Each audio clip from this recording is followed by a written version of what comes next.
সকাল দুপুর মিলিয়ে 5 পদ রান্না করার পরেও যখন ছেলের বা মেয়ের পছন্দের রেসিপিটা আলাদা করে আবার বসাতে হয়, রাতের পর রাত জাগতেও যখন ক্লান্তি আসে না, সারা দিন বাইরে কাটানোর পর বিকেল হলেই যখন বাড়ি ফেরার পিছুটান ধরে, ফিরতি পথে বাদাম চাক, দিলখুশ বা ছোট্ট একটা ডেয়ারি মিল্ক হাতে নিতে যখন কখনোই ভুল হয় না, সহস্র অভাবের মধ্যেও সন্তানকে যখন সেরাটা দিতে দুবার ভাবতে হয় না, 43 ডিগ্রি টেম্পারেচারেও বাচ্চাটাকে সাইকেলের কেরিয়ারে বসিয়ে স্কুল থেকে আনার সময় লাল মুখেও যখন একটা পরিতৃপ্তির হাসি ফোটে, জ্বর গায়েও টলতে টলতে উঠে যখন নুডলস বানাতে হয়, কিংবা কনকনে শীতের ভোরে যখন ছেলের কলেজের টিফিন আর স্নানের গরম জল রেডি করে দিতে হয়, তখন আসলে বোঝা যায় মা কি জিনিস।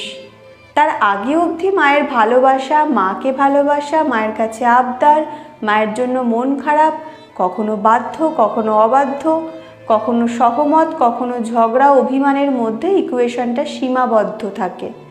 কিন্তু বিয়ে হয়ে যখন আরেকজনকে মা ডাকতে হয়, তখন পার্থক্যটা বড্ড স্পষ্ট হয়ে চোখে লাগে। মায়েদের বৈশিষ্ট্যগুলো তখন প্রকট হয়।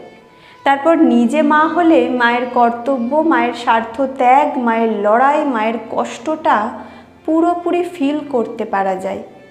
10 মাস 10 দিন গর্ভধারণ করে বড় করে যখন নিজের সন্তানের কাছ থেকে আঘাতপ্রাপ্তি হয়, একমাত্র তখনই বোঝা যায় নিজেরা মায়ের সঙ্গে কতখানি অন্যায়, কতখানি অবাধ্যতা করে এসেছি।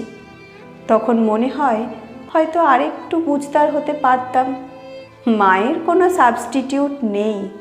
উচ্চ মধ্য নিম্নবিত্ত থেকে শুরু করে খেটে খাওয়া, দিনমজুরি করা, গতর বেচতে বাধ্য হওয়া, সব মাই নির্দ্বিধাই বলতে পারে, সব সময় জানবি তোর মা এখনো বেঁচে আছে।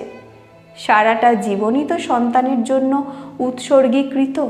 একটা দিন মায়েদের থাক না, ক্ষতি কি? ভালো থাকুক সব মায়েরা।